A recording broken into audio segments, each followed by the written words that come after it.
We're joined by someone who has led a discussion of mental health professionals who are concerned about President Trump's psychological instability. Dr. Bandy Lee is a forensic psychiatrist on the faculty of Yale School of Medicine, an internationally recognized expert on violence. She edited the book, The Dangerous Case of Donald Trump. 27 psychiatrists and mental health experts assess a president. The book became a bestseller when it was published in October. It sold out over and over again. Dr. Bandy Lee, welcome to Democracy Now! What are your concerns, and are they increasing? Well, we have been concerned about the mental stability of the president as well as his dangerousness pretty much since his campaign, but heightened since his election. And I have been flooded with phone calls and emails, messages since the morning after election. Much of my profession had been silenced because of what is called the Goldwater rule. It basically states that psychiatrists are not to diagnose a public figure without having examined them personally and gotten consent. But interestingly, the American Psychiatric Association modified its own interpretation of the rule in March of this year to basically say that psychiatrists are not allowed to say anything about their speech or behavior, even in an emergency. And I felt that that actually went against the ethical principles of our profession. And so I held a conference in April to discuss the ethical rules and invited Robert J. Lifton as well as a number of other renowned members of my field. And only about 20 people showed up to a large auditorium. Basically, they were afraid. They were afraid of being targeted litigiously by the president or physically by his violence-prone followers.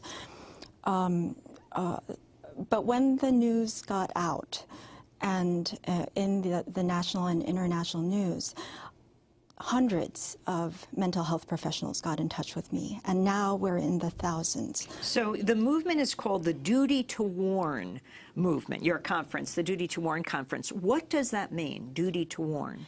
That is actually based on, the phrase comes from a California case, which has been litigated hundreds of times compared to the Goldwater case, which was only litigated once. But our profession in general has a duty to report, a duty to warn, and a duty to take steps to protect potential victims in the case of danger.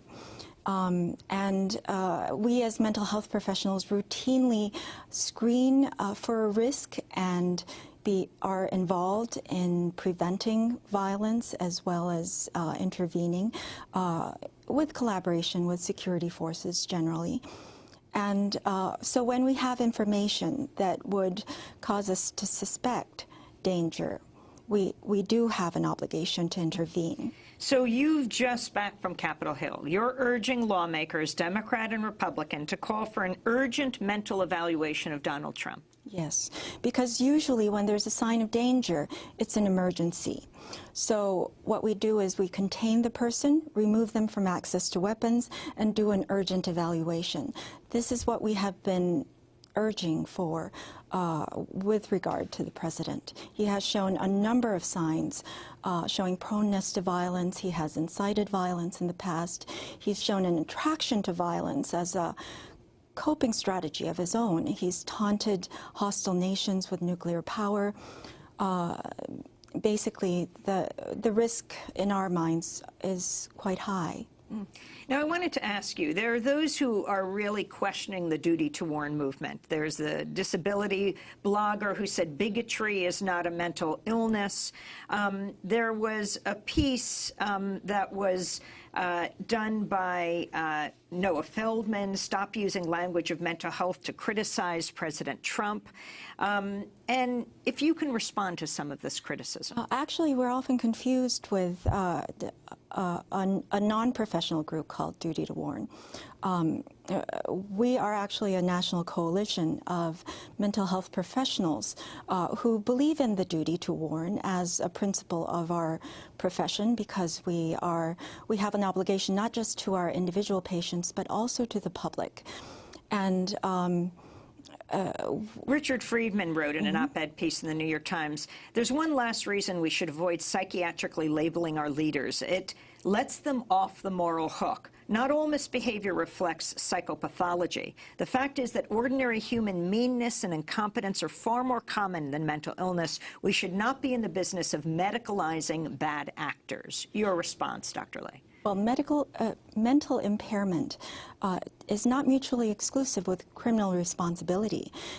In fact, only about 1% of murder cases are deemed not guilty by reason of insanity.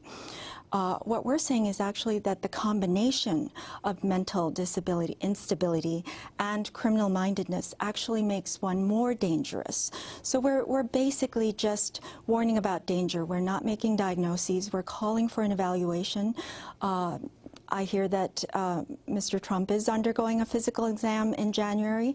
I hope it includes a screen for mental capacity, the capacity to serve, the basic ability to take in correct information and advice when needed, to process that information, to make sound, logical decisions based on facts and real consequences. As we wrap up, how does this relate to the issue of impeachment? In my mind, well, that's really not my area. My expertise is in medicine and psychiatry and violence prevention. But when I met with the lawmakers, it seemed that while the 25th Amendment would be the only area that deals with presidential disability, even that is a political decision. In other words, in courts or for legal bodies, we give our expert opinion based on medical data, but all we do is give recommendations.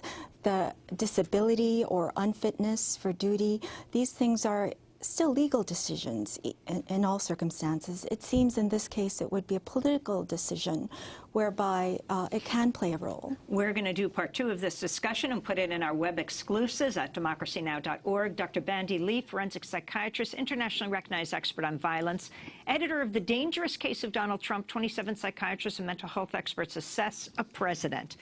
She is an organizer of the Yale University Duty to Warn Conference at the Yale Medical School.